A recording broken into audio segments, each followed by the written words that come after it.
Olá, queridos, graça e paz. Começando com vocês aqui uma série acerca dos Salmos da Bíblia e juntos nós vamos fazer uma trajetória aqui acerca dos Salmos. E esse livro é um livro bastante lido por muita gente e de diversas religiões. Se você for em algumas casas, você vai encontrar a Bíblia aberta ou no Salmo 91 ou no Salmo 23.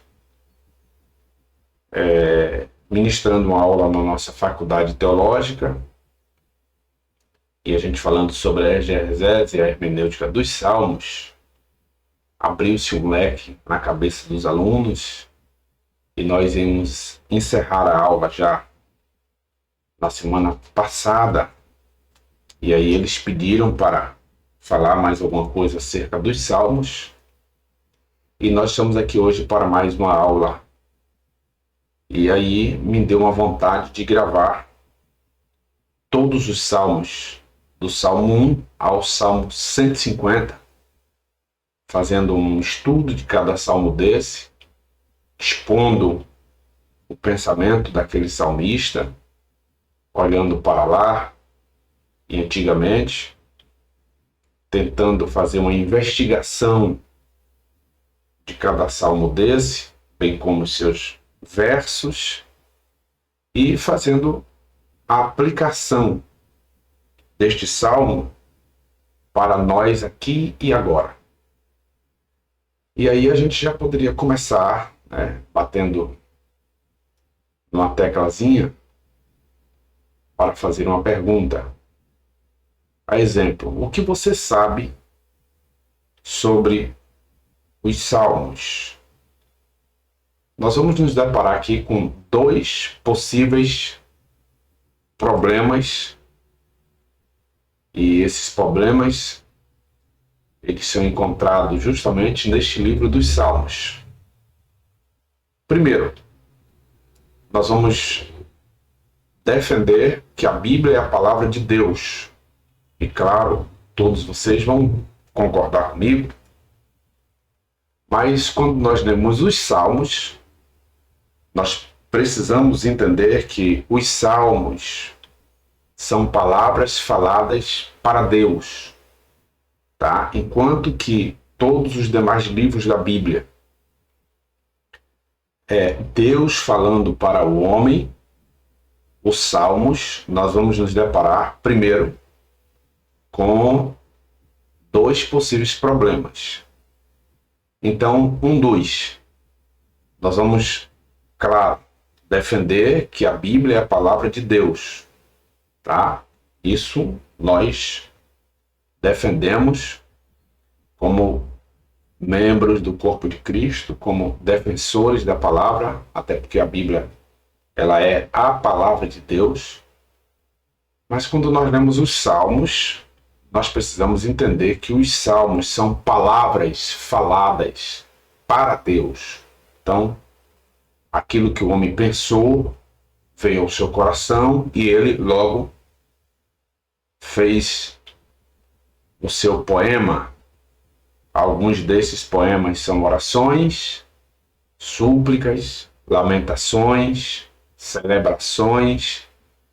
Nós sabemos que os salmos são divididos em 5 grupos.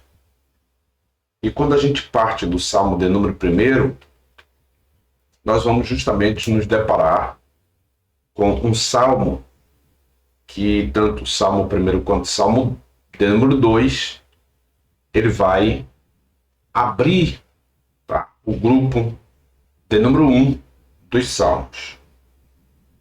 E nós não podemos esquecer que, ao lermos os Salmos, existe todo o contexto histórico dos Salmos.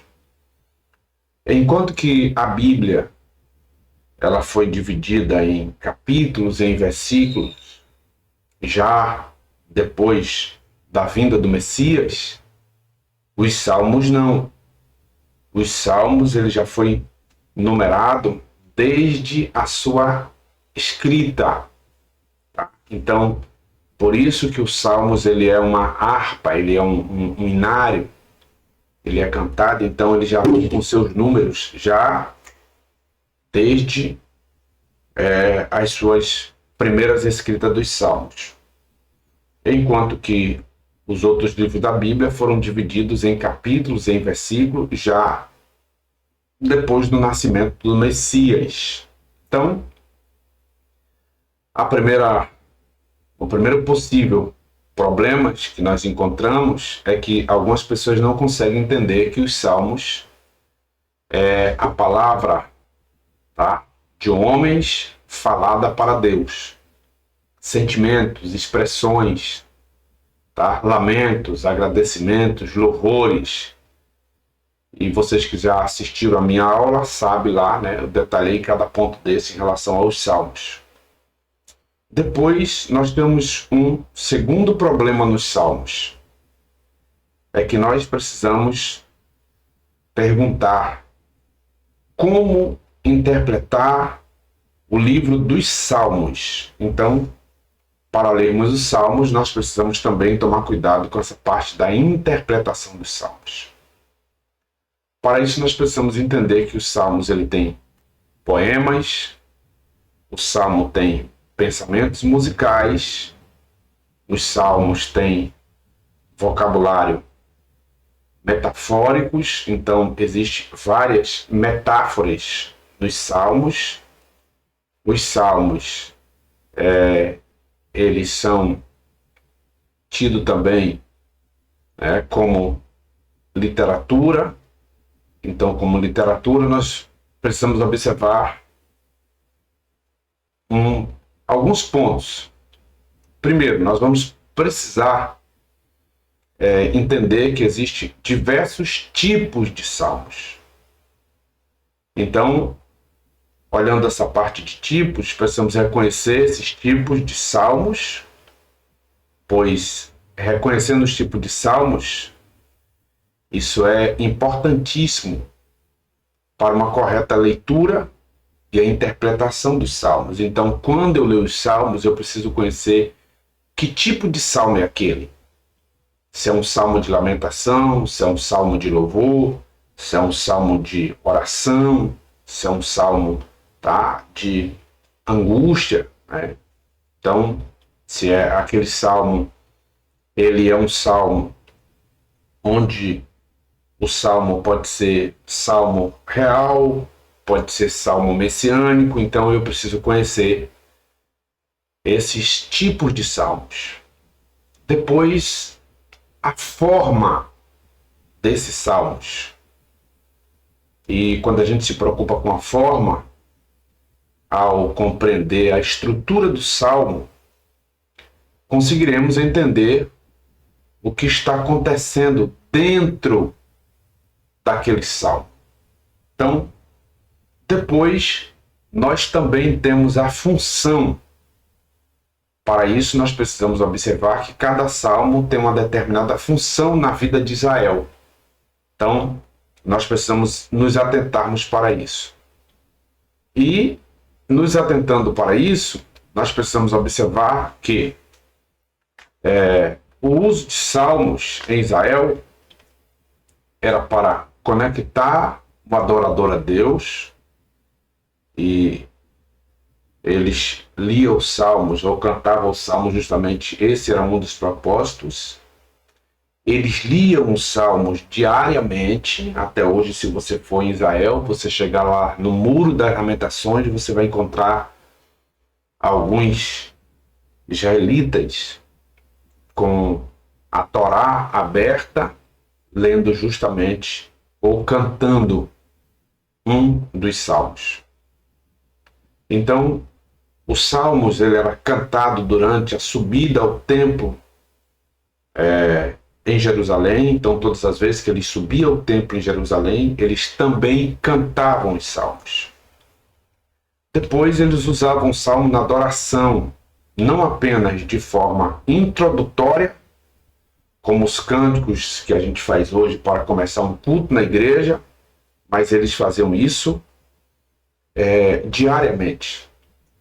Então, para quem não assistiu a minha aula lá, né, na plataforma nossa, da faculdade, nós vamos observar aqui, tá, rapidamente, alguns salmos, alguns tipos de salmos. Então, nós vamos nos deparar com salmos de louvor. Para isso eu quero deixar uma referência aqui, Salmo 103, do verso 1 ao verso 4. Concentra-se na pessoa de Deus, e aí você percebe que eles vão louvar a Deus neste Salmo 103, do 1 ao 4. Salmos históricos, aí nós temos o Salmo 78, do 32 ao 33. Você vai perceber aí que neste salmo eles vão fazer algo para recapitular os atos de Deus a favor do povo de Israel. Então vocês vão perceber que eles vão voltar, né, para lembrar dos atos que Deus fez desde a saída deles do Egito. Então você vai perceber aí que estes salmos é justamente para citar, para recapitular os atos de Deus para o povo de Israel. Em terceiro lugar, você vai também se deparar com um tipo de salmos de relacionamento. Então, um exemplo do Salmo 16, versos 1 e 2, você vai perceber que existe ali uma fala sobre relacionamento entre Deus e aquela pessoa que é fiel. Então esse salmo explora isso. Ele vai explorar justamente isso aí.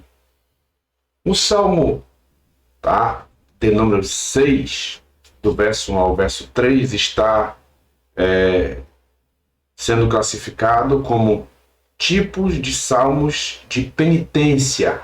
Então, você vai se deparar com o salmo de penitência. Esse salmo expressa tristeza a respeito de suas falhas.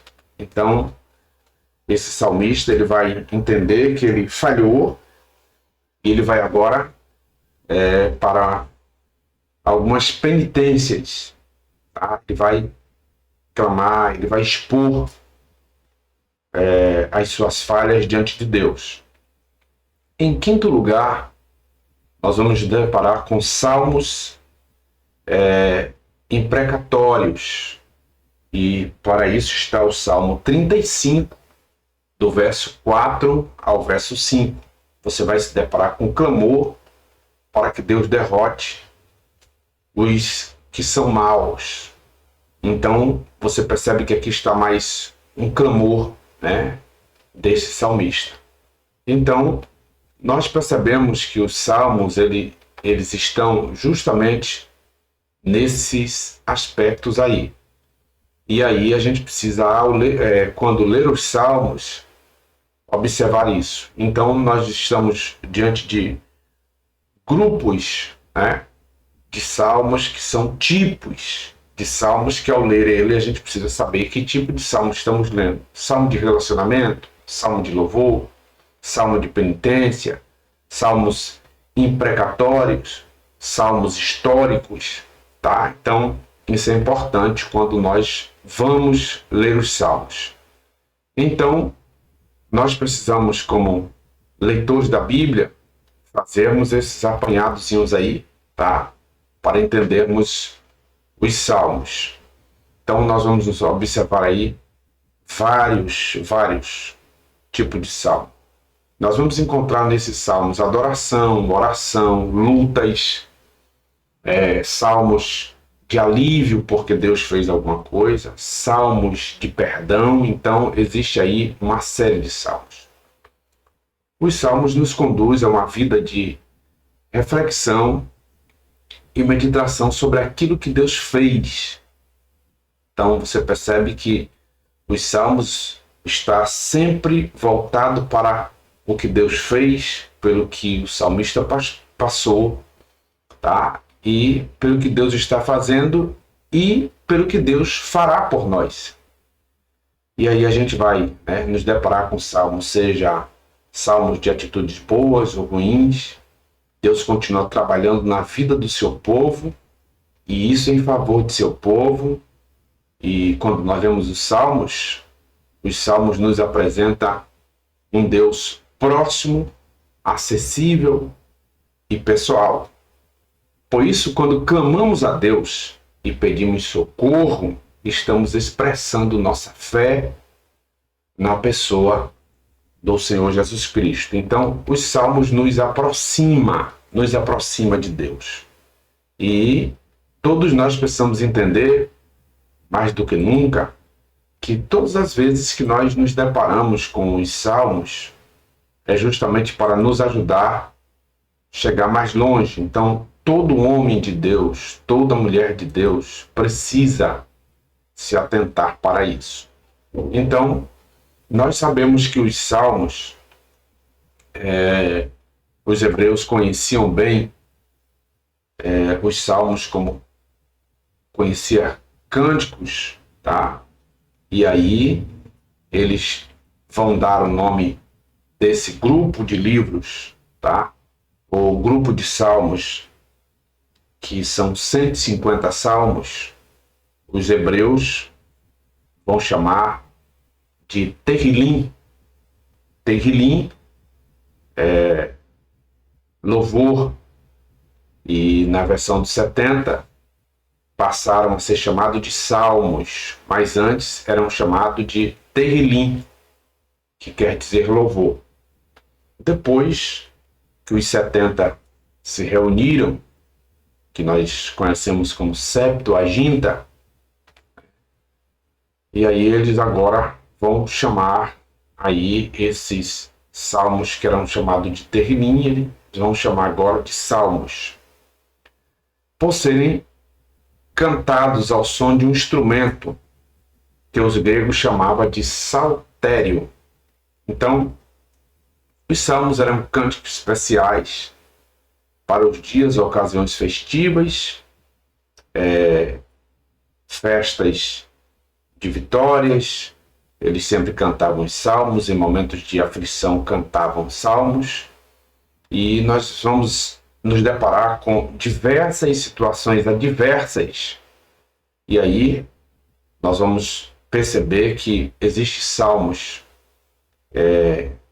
como a reclamação de Asaf sobre a prosperidade dos ímpios. Nós vamos perceber que existem salmos nesse tom, nesse nível, e os salmos, primeiro, ele enfocam a bênção que é dada a um servo por seu comportamento adequado e o seu amor à Torá, que é o salmo de número 1. Então, o salmo de número 1, ele vai começar justamente falando sobre o comportamento do homem, tá? Aquele homem que está diante de Deus. E aí o salmista começa dizendo o seguinte: bem-aventurado o varão que não anda segundo o conselho dos ímpios, nem se detém no caminho dos pecadores, nem se assenta à roda dos escarnecedores. Então, eu quero aqui com vocês, a partir de agora, começar a falar sobre o primeiro salmo da Bíblia, que é o salmo de número 1. Nós vamos observar que, em primeiro lugar, aqui aparece a palavra bem-aventurado. Então, essa palavra bem-aventurado, ela significa mais do que feliz, ditoso, tá? Então, a palavra hebraica asherel, que quer dizer bem-aventurado. Bem-aventurado quer dizer mais do que feliz, ditoso. Aqui temos algo importante, porque a Bíblia diz que este homem que é bem-aventurado,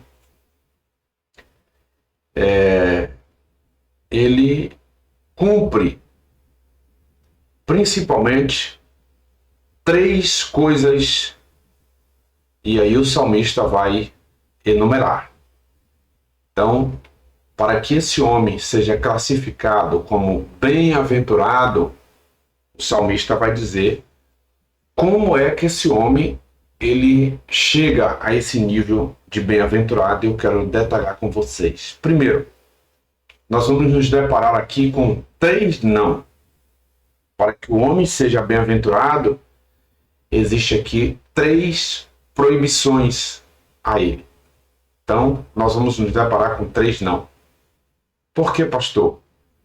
Você percebe que o primeiro diz assim: para que o homem seja mais do que feliz, para que o homem seja bem-aventurado, tá? Para que esse homem ele seja feliz, ditoso, alcance algo grandioso, primeiro, ele não anda.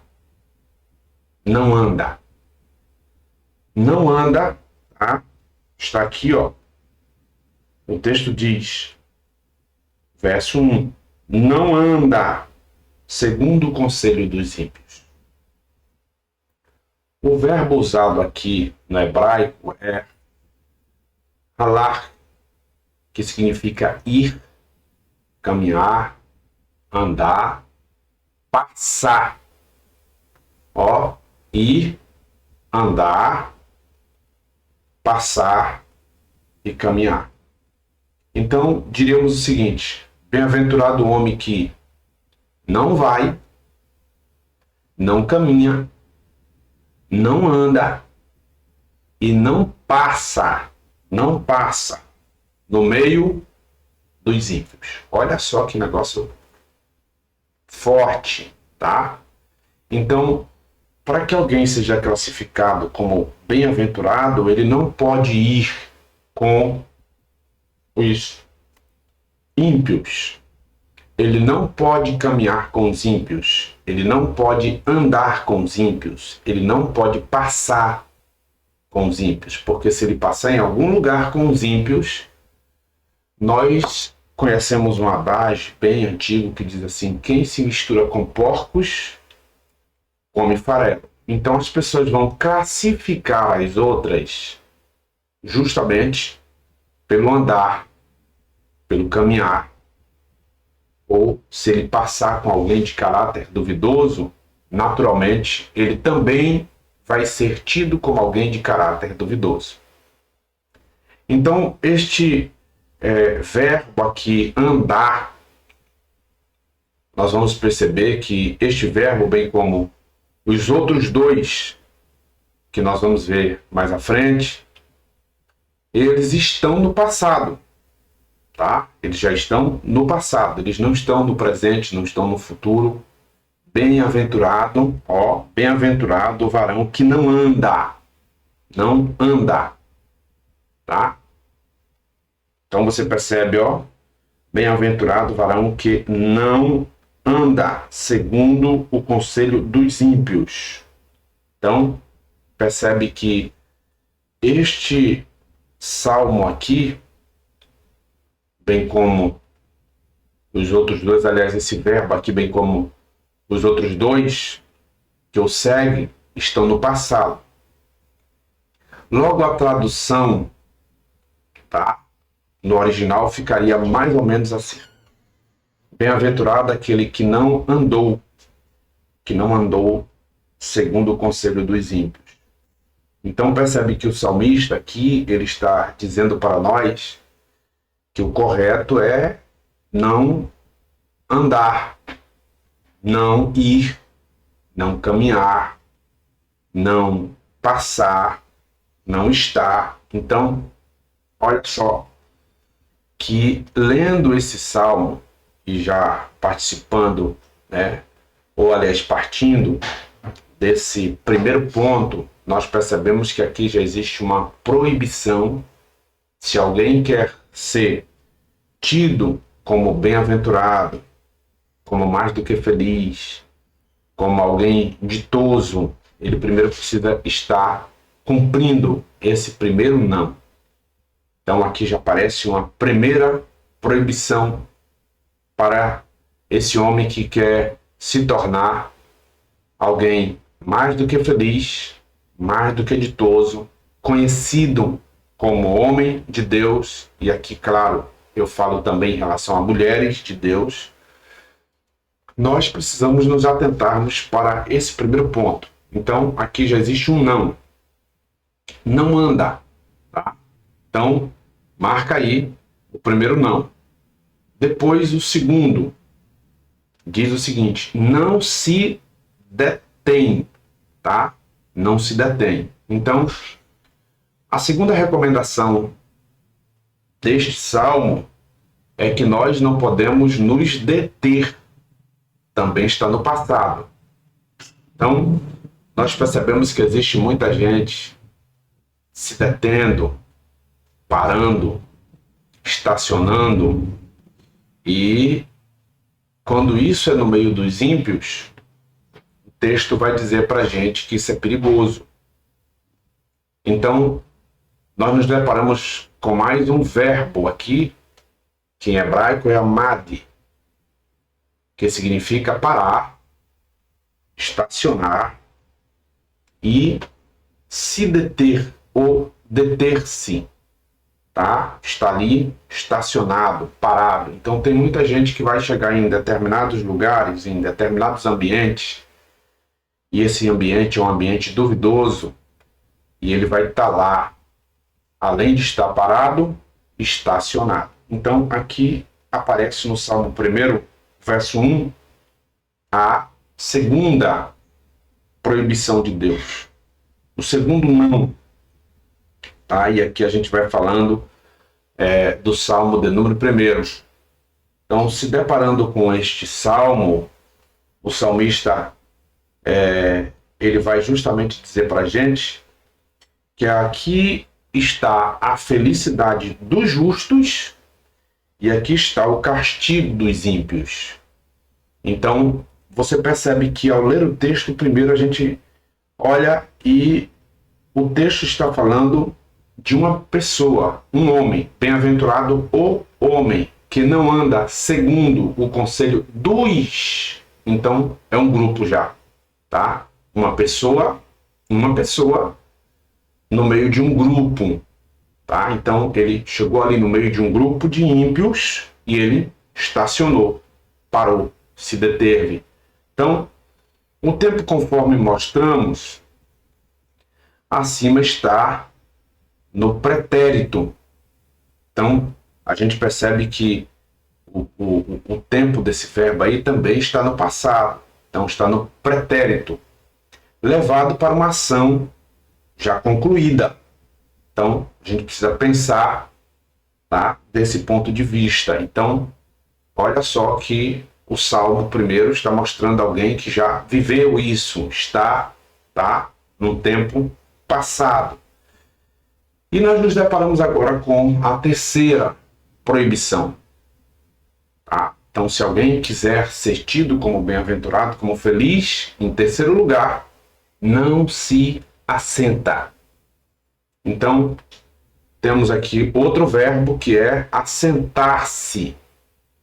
Então, em hebraico, yarshav, que significa sentar-se, permanecer, habitar. Olha só, sentar-se, permanecer e depois habitar. Olha os perigos disso aqui. Então, primeiro, bem-aventurado homem que não anda. Andar segundo o conselho. Então, quem se assenta para ter um conselho, de repente alguém pode dar um conselho bem mal intencionado. Larga essa tua mulher que ela não te serve mais. Tu está trabalhando nesta igreja, mas não está sendo reconhecido, muda de igreja. Você está servindo esse pastor, mas está fazendo papel de besta. E desse ponto de vista, você já começa a abrir, né, o leque para aparecer muita coisa. Conselho de ímpios.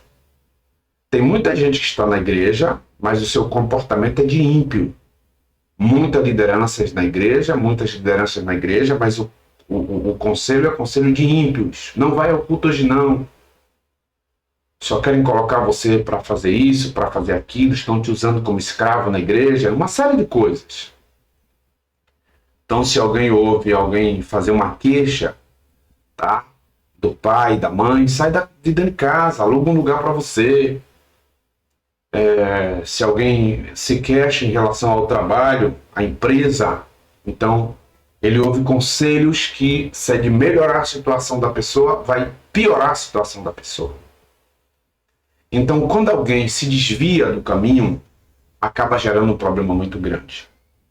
Eu ouvi um pastor contando um relato que de fato aconteceu, foi verídico, de que um piloto de um avião pegou o avião e estava indo para um outro país.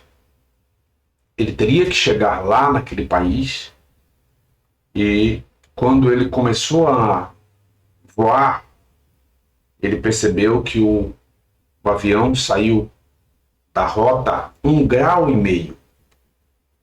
1,5 graus é uma besteirinha. E ele estava conduzindo o avião e, segundo o relato, aquele avião que havia saído 1,5 graus começou a partir em direção ao destino. Só que quando o piloto do avião percebeu, o avião estava literalmente fora da rota. E ele agora quis voltar para a rota e não conseguia voltar. E ele se deparou em cima de um país. E quando a equipe percebeu que estava invadindo naquela região, tá, aérea um avião desconhecido, enviou os aviões caças lá e derrubou aquele avião com todos os tripulantes daquele avião, todo o pessoal que ali morreu. Porque o avião invadiu uma área desconhecida e quem estava lá achou que a sua área estava sendo invadida, subiu, derrubou o avião, simplesmente porque o avião saiu da rota 1,5 graus. 1,5 graus não faz diferença nenhuma, dependendo da distância. Mas olha só que, dependendo para onde vai, 1,5 graus faz uma diferença muito grande. Então tem pessoas que acham que uma simples coisa não vai fazer diferença na sua vida ministerial, pessoal e às vezes até familiar, sentimental. Uma brincadeira, alguma coisa simples não fará diferença. Eu vi outro relato de que um pastor ia para ministrar a palavra em um outro estado aqui no Brasil, e quando ele entrou no avião, ele percebeu que o piloto daquele avião era cristão, e ele falou com uma das aeromoças se aquele piloto do avião era justamente aquele irmão, e a aeromoça disse que sim, e ele foi lá, a aeromoça foi lá na cabine, avisou ao piloto do avião que era crente, que aquele pastor estava ali naquele avião. Ele cumprimentou. Quando a aeronave parou, ele saiu, falou com o pastor. O pastor ministrou ali naquele estado. Quando ele estava voltando, o piloto era o mesmo. Aí agora ele, identificando que o pastor estava naquele voo, chamou para o pastor vir com ele na cabine.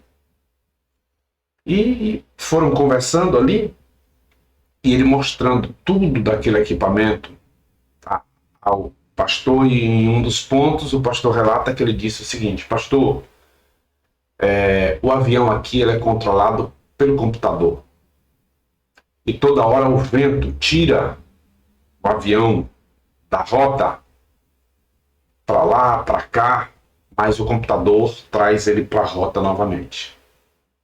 Então, a maioria do tempo, nós vamos andar aqui fora da rota, mas todo instante o computador traz a gente para a rota novamente. O vento tira, o computador traz a gente para a rota. Pensando nesse ponto de vista, dá para fazermos uma reflexão. Toda hora o inimigo nos dá um balão e aí a gente fica o tempo todo assim, para lá e para cá. Porém, o Espírito de Deus sempre nos trará a rota. O importante é sabermos que nós chegaremos no lugar aonde Deus disse que nós chegaríamos. Agora, o quanto você puder se afastar de mais amizades, será muito bom para você. Será muito bom para nós. Então, por isso que o Salmo de número 1 vem com esse conselho para abrir os salmos. Então, nós nos deparamos aqui agora com 4 proibições. 4. E a última é não se assentar, não permanecer, não habitar. Então, tem muita gente que está aí, habitando, permanecendo, senta, esquece do tempo, e aí daqui a pouco a brincadeira já é uma brincadeira que não deveria. Ele não tem mais como falar de Jesus, porque o pessoal já tomou o fôlego dele, ele não tem mais condições de falar mais nada, porque o nível, o ambiente, as brincadeiras já lhe tiraram justamente o direito de falar alguma coisa da parte de Deus. Então, nós vamos perceber que esse salmo, se a gente olhar para a tradução correta, ele ficaria mais ou menos assim, nesse terceiro, nessa terceira proibição. Bem-aventurado aquele que não se assentou. Então, o correto é não participar. Pastor, e se nós nos assentarmos? O que pode acontecer? Aqui agora vai acontecer 3 coisas bem complicadas para aqueles que decidiram não obedecer os 3 nãos. Então, se você não está disposto a obedecer os 3 nãos, você vai estar diante de 3 perigos. Aí, quais são os perigos? Primeiro, o conselho dos ímpios. Depois, você vai se deparar com o caminho dos pecadores. E em terceiro lugar, você vai estar à roda dos escarnecedores. Então, primeiro, conselho dos ímpios. Sentou, Você parou, sentou, andou, se deteve com aquelas pessoas ali. Então, se você andou, se você se deteve, depois se assentou, meu irmão, acontece agora os 3 perigos do Salmo de número 1. Então, o primeiro perigo, ouvir o conselho dos ímpios. Você vai estar ali sentado, você tem que agora ouvir os conselhos. Então, nós vamos aqui agora para esses conselhos que em hebraico pode ser também parecer. Conselhos ou parecer, a minha visão é essa. Aí o cara larga lá. Daí você percebe que a coisa vai ficar bem difícil. Então, em hebraico, Rechaim, Então, a palavra usada no hebraico para expressar ímpios é Rechaim. Ou seja, alguém radical. Então você percebe que essas pessoas, elas vão justamente levar alguém a um caminho difícil. E as suas ideias são ideias que podem condenar alguém ao mal. Então nós precisamos, como servo de Deus, olhar para o que a Bíblia diz, tá? Olhar para o Salmo do ano primeiro, sabendo que nós podemos chegar muito mais além se nós estivermos dentro dos 3 nãos. Cumprir os 3 nãos. Não cumprir os 3 nãos, já estamos no conselho dos ímpios. Então, aqui o conselho dos ímpios fala de comunhão com o mundo, com as trevas, com aqueles que conscientemente caminham para a perdição. Então, os ímpios têm consciência de que eles estão caminhando para o mal, para a perdição, para o abismo, para cumprir as coisas que são antibíblicas. Aquilo que a Bíblia diz não faz, eles vão lá e fazem. Então, se alguém decide caminhar com alguém nessa vertente, está, como diz no popular, pagando para ver. Porque, primeiro, eles são conscientes de que está cometendo algo espiritualmente ilícito. É tanto que se você perguntar a alguém que está nessas práticas, você tem certeza da sua salvação? Ele vai dizer que não. Se você morrer hoje, agora, vai para onde? Eles têm ciência de que não vai para o céu. Então, eles fazem as coisas consciente. Então, depois, nós nos deparamos com o caminho dos pecadores. Então, aqui agora, nós temos no hebraico o vocábulo ratar, que vem do verbo da mesma grafia, que significa pecar e errar. Alguém que está disposto a pecar, está disposto a errar. Ou seja, quem está no caminho do pecado sabe, tá, que ele está ali porque ele quer. Então, ele está disposto tanto a pecar quanto a errar. E aí o salmista diz, olha, já que você não cumpriu as 3 etapas do não, então agora você está diante de 3 perigos. Então, o texto vai dizer que ele agora, depois de ouvir o conselho, agora ele já está no caminho. Ouviu o conselho entrou na sua mente, ele agora já está no caminho. Quando o salmista refere-se ao caminho dos pecadores, cremos que ele tem em mente o caminho daqueles que estão em erro ou dos errados. Ou seja, aqueles que estão em pecado, cometendo uma vida pecaminosa.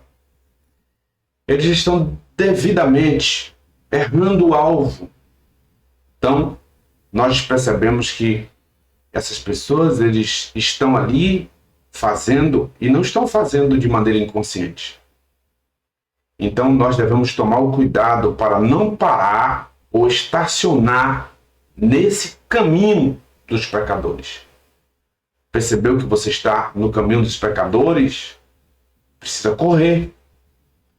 Porque se você agora ouviu o conselho, agora você começou a andar no caminho, tá, dos pecadores, você vai para um terceiro perigo agora, que é assentar a roda dos escarnecedores.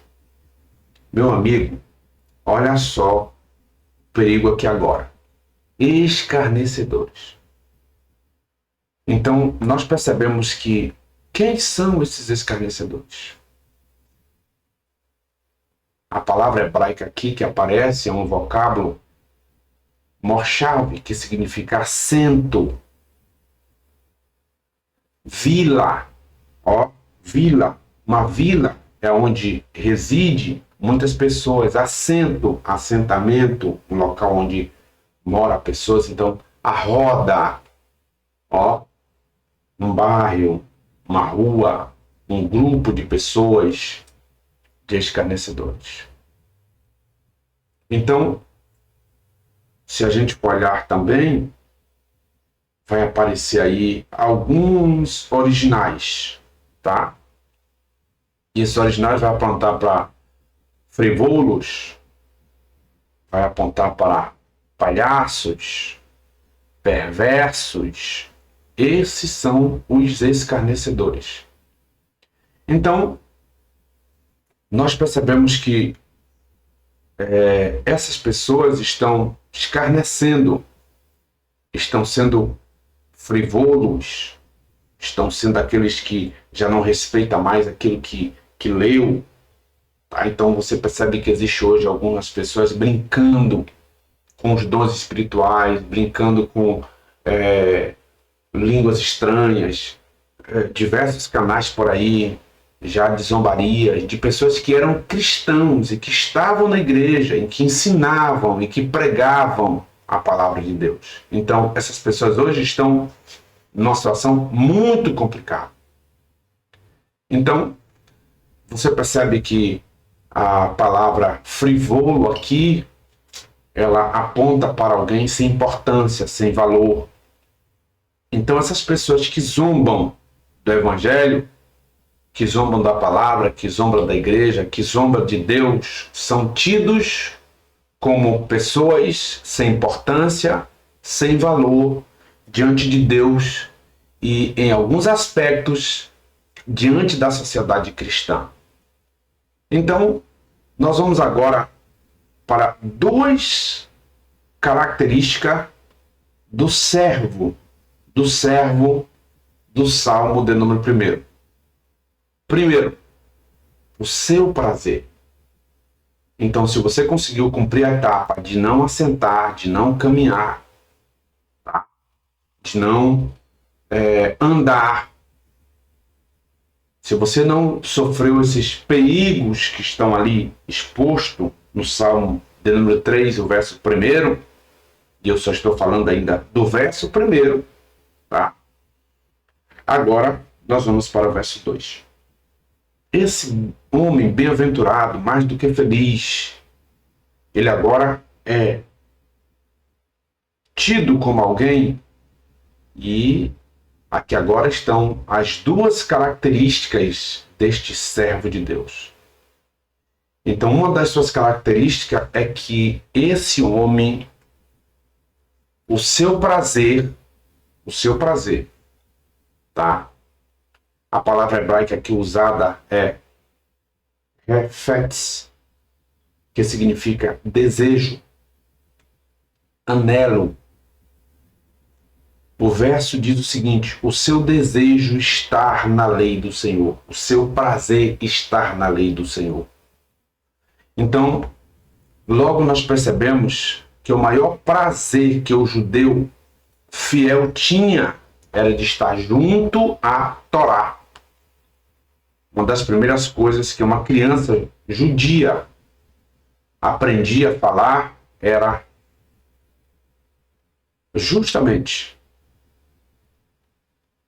acerca da palavra. Então eles ensinavam algumas palavras às crianças em hebraico: Serma, Shema, Israel, Adonai e Elohim. Então você percebe que Deuteronômio, capítulo de número 6, versos 3, os pais ensinavam a Torá aos filhos. Então, eles contavam aos filhos o que Deus havia feito com eles. Os pais, quando estavam ensinando a Torá para os filhos, eles aprendiam, os pais davam mel para eles, e isso é um relato que existe. Desse modo, eles associavam que a palavra do Eterno era doce como mel. Por isso, Salmo 119, verso 103. Assim, eles tinham o prazer em aprender a lei do Senhor. Ou seja, sentavam ali como se de fato eles estivessem comendo aquele mel, bebendo aquele mel. Então, é por isso que a palavra de Deus é tida como favo de mel. E eles se preocupavam em preparar os filhos para que os filhos lessem de fato a palavra de Deus com carinho, com amor, tivesse mesmo vontade de conhecer a palavra do Senhor.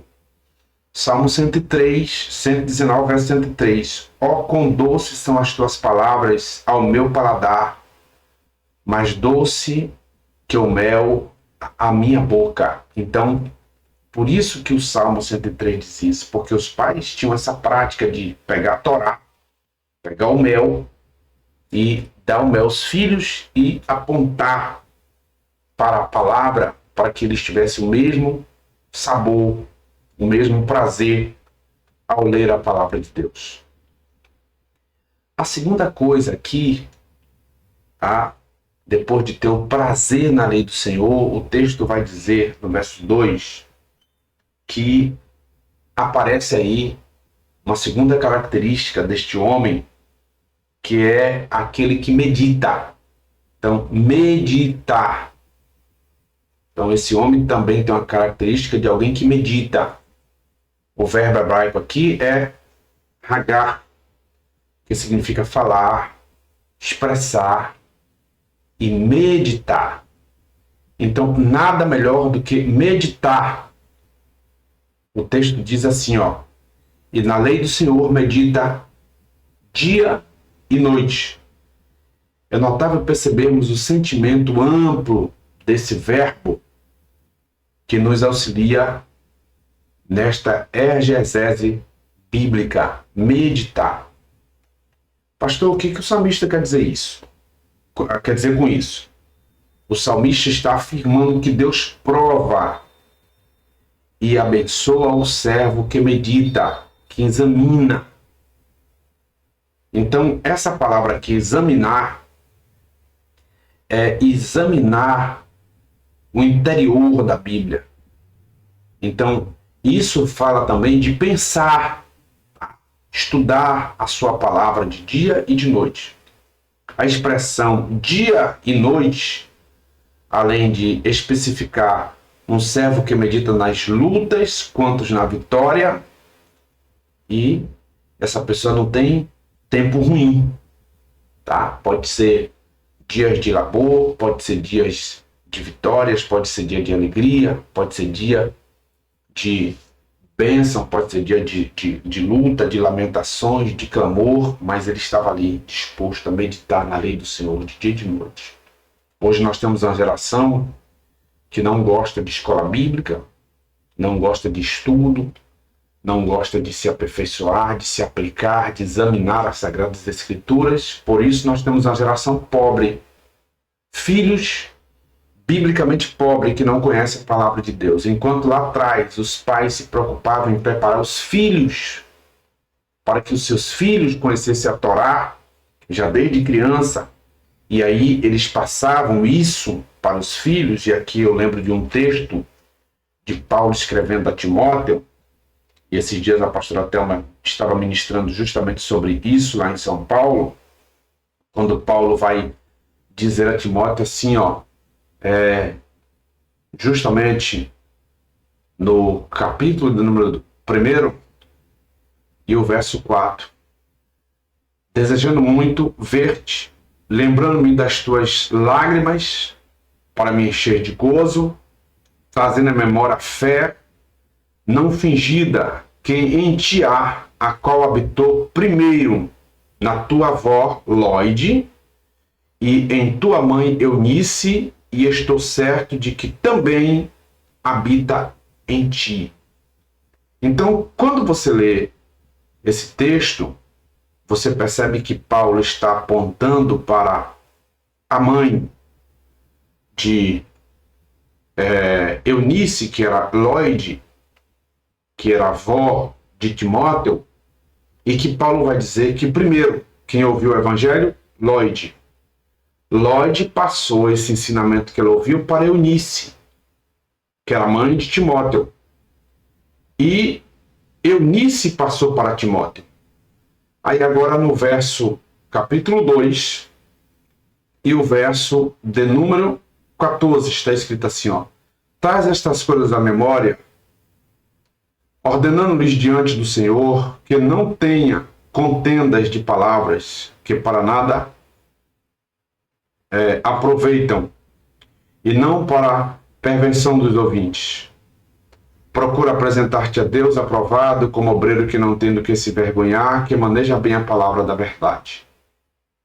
Se a gente for agora para o capítulo de número 3, verso 14, está escrito assim, ó: tu, porém, permanece naquilo que aprendestes, e de que foste inteirado, sabendo de quem o tens aprendido, e que desde a tua meninice sabes as sagradas letras, que podem trazer-te sábio para a salvação pela fé que há em Cristo Jesus. Então, olha só o que Paulo está dizendo. Você aprendeu as sagradas letras desde criança. Então, Lloyd ensinou a Eunice, e Eunice ensinou a Timóteo, por isso a referência, tá, desse rapaz. Então, nós percebemos que aqui está um dos pilares, tá? Uma das referências de alguém que decide não andar, não assentar, não parar, não passar com os ímpios. Então, nós vamos agora, tá? Como eu já disse para vocês, nós estivemos aqui expondo agora duas características desse servo de Deus, que a primeira é o prazer na lei do Senhor. Segundo, o meditar na lei do Senhor. E nós vamos agora a dois exemplos de quem, de fato, cumpre esse processo. O primeiro exemplo é que o texto diz que esta pessoa, ele é justo, ele é um servo justo. Então, qual é o exemplo desse servo justo? O texto vai dizer que ele é uma árvore. Uma árvore. Então, uma árvore plantada. O verbo no original está no particípio. E entendemos que o Eterno é quem a plantou. Então, olha só, aí aponta para nós. E essa corrente, tá, de águas, corrente de águas que aparece primeiro aqui, a árvore plantada junto à corrente de águas. Então, você percebe que aqui fala de alguém que plantou, né? E aí aponta para nós que fomos plantados. Essa árvore também aponta para o Jardim do Éden, tá? A gente percebe que o homem, ele está enxertado em Cristo. E a gente vai ver um texto no Novo Testamento dizendo a seguinte expressão: oliveira verdadeira, Jesus Cristo é. Nele nós fomos enxertados através da fé. Posso eu dar fruto, enxertado assim. Então, nós estamos ligados a Cristo. Essa água aqui fala de Cristo, aponta para Cristo. Então, essas correntes de água, água que corre e aponta novamente para Apocalipse, para o rio da vida. Então, nós percebemos que aqui está, mas alguém que foi justamente plantado junto à corrente de águas. Essa palavra corrente aqui em hebraico significa facção, ou seja, aponta também para parte, tá? Partes, facção ou parte. E em hebraico, peleg.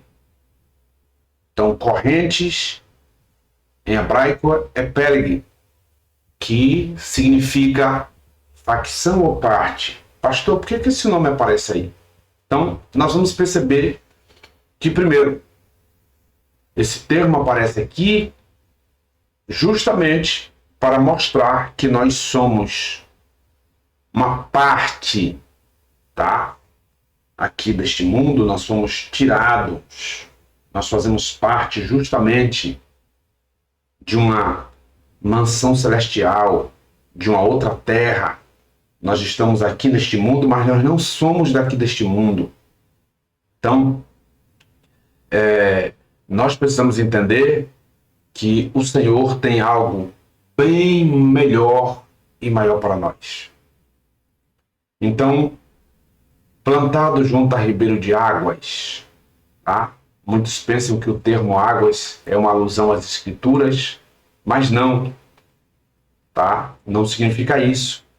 Aqui se refere ao mundo, ao sistema, e esta árvore, que é o homem ou a mulher, foi plantada numa facção, ou seja, a parte separada das águas, a alusão do mundo, ou seja, a obra do Senhor, a igreja, constitui-se uma facção, uma parte de homens e mulheres que tomaram outro rumo e decidiram seguir a Jesus.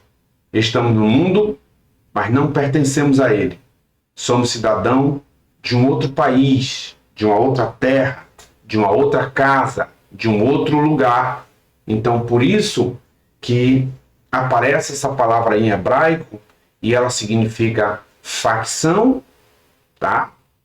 E nós precisamos nos atentar para isso, e aparece também como parte. Então, nós estamos no mundo, mas nós não somos do mundo. Então, esta árvore aqui aponta para os homens e as mulheres, tá? Ela foi plantada neste mundo aqui. Nós estamos nesse mundo, mas nós fomos separados, nós decidimos seguir a Cristo, nós decidimos caminhar nos propósitos de Cristo.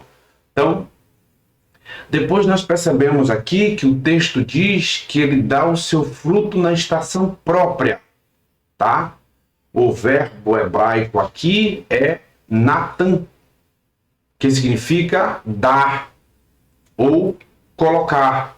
Então, aqui vemos um retrato perfeito do Senhor, um homem dirigido pelo Espírito Santo, não dá fruto fora da hora, mas dá o seu fruto no tempo determinado, na estação própria. Então, existem pessoas que não querem esperar o tempo. Eles lutam para chegar, né, ao ápice daquilo que eles sonham, e para isso eles fazem qualquer coisa, passa por cima de princípios, quebram etapas, queimam etapas, derruba pessoas, puxa tapete, mas eles querem chegar lá, fora do tempo. Não vai dar o fruto que deveria dar, ou que poderia dar. Então esse é um perigo. Você precisa esperar o tempo certo de Deus. Já tem plantas que são plantadas, chega a hora de dar o fruto, e eles poderiam dar um fruto perfeito, tá? Então, existem irmãos da igreja que nós enxergamos que poderia ser um excelente obreiro, uma excelente obreira, poderia dar um excelente fruto, mas quando os frutos começam a dar, os frutos nascem bichado, nascem enrugado, nascem com problemas. Por quê? Porque eles não estão dispostos a cumprir as etapas do Salmo de número 1. Permanece no caminho dos pecadores, assentando, andando. Então tem um hino aí, acho que é de Cícero Nogueira, que diz: crente Raimundo, pé na igreja, pé no mundo, ora está na igreja, ora está no mundo. Então nós precisamos tomar cuidado com tudo isso, irmão, porque o mundo vem aí numa velocidade muito grande para destruir pessoas, destruir vidas, e nós precisamos nos atentarmos para isso. Então, se eu cumpro as etapas, tá? Se eu estou ali à beira da água, fui plantado pelo próprio Cristo, estou no mundo, mas entendo que eu não sou dele, e eu evito algumas coisas relacionadas a este mundo, naturalmente eu vou dar o meu fruto na estação própria, o meu líder vai me enxergar, a hora de Deus vai chegar na minha vida, e quando ele chegar, eu vou estar numa condição perfeita, porque agora o próximo passo é que a Bíblia diz que as suas folhas não caem. Então isso fala de beleza. Tá? O verbo usado aqui para essa expressão que vai terminando esse salmo, nós vamos perceber que agora aparece um verbo usado aqui e ele é navel, que significa murchar, fenecer, significa também secar.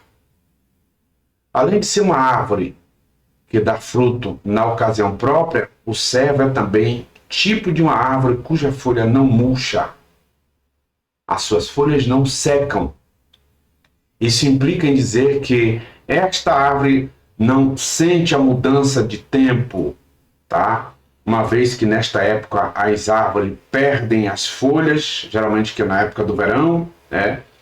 E aqui, se a gente olhar lá na Palestina, isso ocorria no início do inverno, sendo que a figueira ficava totalmente sem folhas, ou seja, ficava nua, né? Então, mas a árvore plantada junto ao ribeiro de águas, o texto diz que as suas folhas não murcham, não fenece, não seca, não cai. Então, nós precisamos nos adequar a esse princípio, a esses princípios relacionados aqui no Salmo de número 1. Então, nós agora vamos ao exemplo dos ímpios. Já falei agora dos servos, vamos falar o exemplo daquelas pessoas que são ímpias. Primeiro, nós vamos perceber aqui, né, que eles vão passar por uma moinha. E esta palavra aqui do Salmo de número 1, e nós precisamos observar os salmos mesmo com carinho para a gente poder fazer a exegese de tudo que está dentro dele, para conseguirmos entender. Então, o texto agora no capítulo 4 vai dizer assim, no Salmo 1, verso 4, não tem capítulo. Diz assim: não são assim os ímpios, mas são como a moinha que o vento espalha. Então esta palavra moinha no hebraico é motz, que significa palha cortada em pedaços, escórias de cereais e, por último, pragana. Então, olha só, alguém que foi acometido por uma praga, tá? As suas palhas foram cortadas em pedaços, escórias de cereais. Então, olha só, uma pessoa ímpia naturalmente vai passar pelo moinho ou pela moinha. Aí a gente percebe o seguinte: se o ímpio é como a moinha, deduzimos que o ímpio é um ser leve, sem consciência espiritual, vazio, verdadeiro desejo humano largado às suas próprias sortes. Então, você percebe que esta pessoa está numa situação bem complicada. A moinha é fragmentos miúdos de palha que ficam depois de debulhar dos cereais. Então, se alguém pegar uma espiga de milho e passar no moinho, você percebe que, né, aquela parte que é chamada de capulco cai para um lado, as palhas para outro, o caroço para outro, vai passar pelo processo do moinho. E aí agora o vento vem e pega aquelas palhas e espalha. Então, o verbo hebraico aqui para o vento espalha, nesse texto, é nadaf, que significa dispensar, espalhar. E você percebe que agora o verbo está no futuro, indicando uma ação que ainda ocorrerá. A palavra vento no hebraico é a mesma usada para o espírito, roash, vento, sopro, tá? Então, você percebe que agora esta pessoa que está numa condição como esta, passando pela moinha, o vento vai vir e vai espalhar. Então, agora nós vamos a um outro processo no Salmo 1. Os 3 futuros, tá? Então, primeiro, nós vamos nos deparar aqui com o futuro do justo. É tudo quanto fizera prosperar. Então, percebe que esse justo, o texto vai dizer que o futuro dele, tudo que vier à mão dele, tudo que ele colocar a mão, tudo que ele tentar fazer, vai prosperar porque ele é justo. Então, ele vai estar numa cadeia de prosperidade espiritual muito grande. Então, se nós percebermos aqui, o que o Senhor quer fazer com quem é justo é fazer esse justo triunfar, atravessar barreiras, limites, alcançar N vitórias. Já o futuro dos ímpios, a Bíblia diz que eles não subsistirão no juízo. E aí, no original, traz o verbo cur, né? Cad quilômetro, o M, cur, que significa levantar-se, rebelar-se, resistir. O ímpio não poderá ao mesmo tempo levantar-se. Ele não poderá, nesse dia do juízo, ele não vai poder resistir e não poderá ao menos se levantar no dia do juízo. Não vai ter forças, não vai poder, porque, poxa, passou o tempo todo praticando impiedades. E aí agora a gente se depara com o futuro do pecador. Então, nós já vimos acima, tá? O futuro do homem que teme a Deus, agora o futuro do ímpio e o futuro do pecador.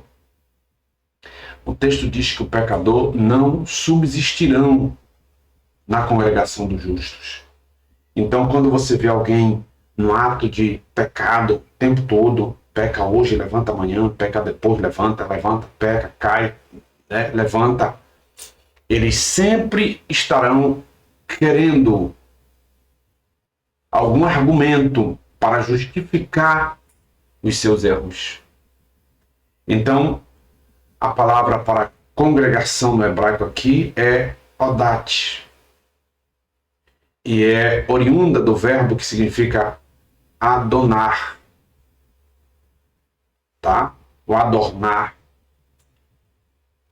Então, nós percebemos que existem diversas pessoas que estão numa situação bem complicada. O seu futuro como pecadores é difícil. Você olha assim e diz, aquele irmão era uma mulher de Deus, um exemplo, um vaso. E como está hoje? Então aqui o salmista está afirmando que os pecadores não comportarão ou não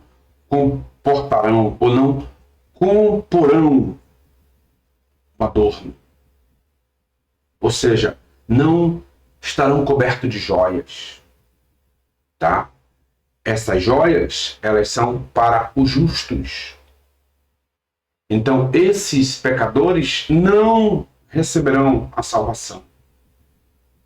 Não terão promessas de dons espirituais. Não receberão o que Deus tem para os seus servos, para os pecadores, para os ímpios. Não receberão. Então, eles poderão até estar na congregação. Mas o texto diz que eles não permanecerão lá. Não ficarão lá. E agora a gente vai perceber, terminando o Salmo, de novo primeiro, nós vamos perceber aqui agora dois caminhos. Dois caminhos. Primeiro, o caminho do justo. O texto diz que o caminho do justo é conhecido pelo Senhor.